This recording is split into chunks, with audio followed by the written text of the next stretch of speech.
Have you ever wondered why the sea, and some lakes, like Retba, Asal, and the Dead Sea, taste so salty?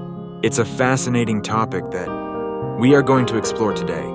So sit back and get ready to dive into the science behind this culinary curiosity. Firstly, let's talk about the sea. The sea is a vast body of salt water that covers a significant portion of our planet. But why is it salty? Well, it all stems from the natural processes that occur in our environment.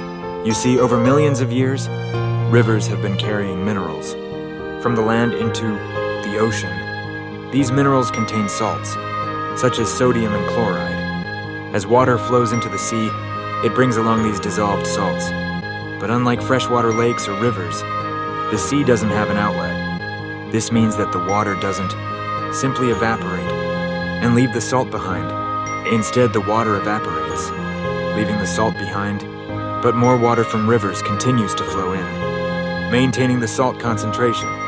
Over time, this has led to the sea becoming incredibly salty. Now let's zoom in on some specific lakes that are renowned for their salty taste. One such lake is Retba, located in Senegal. This marvelous pink lake gets its salty flavor from the high concentration of salt in its waters. The salt in Retba Lake comes from nearby salt mines. The miners extract salt from the lake, leading to an even higher concentration of salt in the water. As a result, the lake's taste becomes extraordinarily salty. Another fascinating saline lake is Lake Assal, situated in Djibouti. This lake is known as one of the saltiest bodies of water on Earth. But why is it so salty? Well, Lake Assal lies in a volcanic region, and it's fed by hot springs.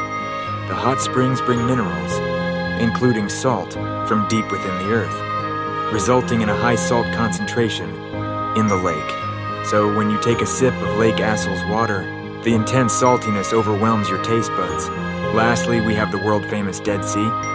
This extraordinary body of water, located between Jordan and Israel, is so salty that you can effortlessly float on its surface. The high salinity of the Dead Sea is due to its unique geographical position. It lies at the lowest point on Earth, and the surrounding area receives very little rainfall. As a result, water flows into the Dead Sea, but it doesn't have an outlet like other seas, causing the water to evaporate and leave behind large amounts of salt. In conclusion, the sea and some lakes taste salty due to the accumulation of salts over millions of years. Factors like mineral-rich rivers, volcanic activity, and geographical peculiarities all contribute to the high salt concentration in these bodies of water. So the next time you take a dip in the sea, or taste the saltiness of Retba, Assal, or the Dead Sea, remember the remarkable natural processes that have given these water bodies their unique flavor.